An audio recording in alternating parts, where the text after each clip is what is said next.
দর্শক বন্ধুরা, আসসালামু আলাইকুম ওয়া রাহমাতুল্লাহি ওয়া বারাকাতুহু। আশা করি আপনারা সকলে ভালো আছেন। আজকে আমাদের আলোচনার বিষয় গর্ভধারণের কারণে প্রাণনাশের আশঙ্কা থাকলে বাচ্চাদানি কেটে ফেলা যাবে কি, এ বিষয়ে থাকতেছে বিস্তারিত আলোচনা। তার আগে আপনাদের কাছে আমার ছোট্ট একটি অনুরোধ, যারা আমার এই ভিডিওটি দেখতেছেন তারা অবশ্যই আমার চ্যানেলটি সাবস্ক্রাইব করুন, কমেন্ট করে জানান ভিডিওটি কেমন লাগলো, অবশ্যই ভিডিওটিতে একটি লাইক দিবেন। চলুন তাহলে শুরু করা যাক মূল আলোচনা। আমার স্ত্রী 2টি সিজার, এক সন্তান হয়েছে, এখন তার ডায়াবেটিস আছে। এমত অবস্থায় আরো সন্তান নিতে গেলে তার জীবনের ঝুঁকিপূর্ণ। এখন আমরা চাচ্ছি 3টি সন্তান, এরপর তার বাচ্চাদানি কেটে ফেলতে। এটা শরীয়তে কি বলে? উত্তর দিলে কৃতকর্ম হব।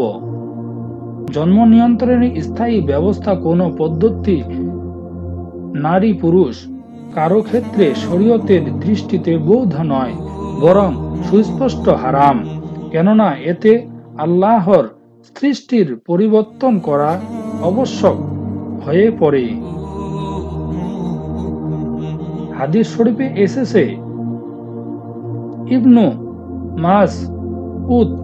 ইবনে মাসউদ রাদিয়াল্লাহু রাই থেকে বর্ণিত, তিনি বলেন, আমার রাসূল সাল্লাল্লাহু আলাইহি ওয়াসাল্লাম এর সঙ্গে জিহাদের অংশগ্রহণ করতাম।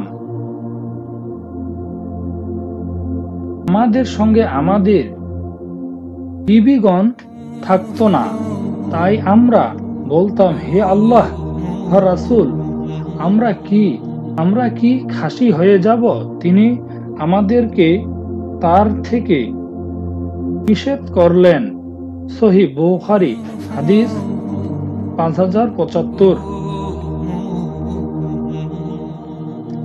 এক্ষেত্রে কখনো কখনো কোনো অভিজ্ঞ দিনদার ডাক্তারদের বক্তব্য মতে গর্ভধারণের কারণে মায়ের প্রাণনাশের আশঙ্কা হলে এই মায়ের জন্য স্থায়ী পদ্ধতি গ্রহণ করা বৈধ হবে।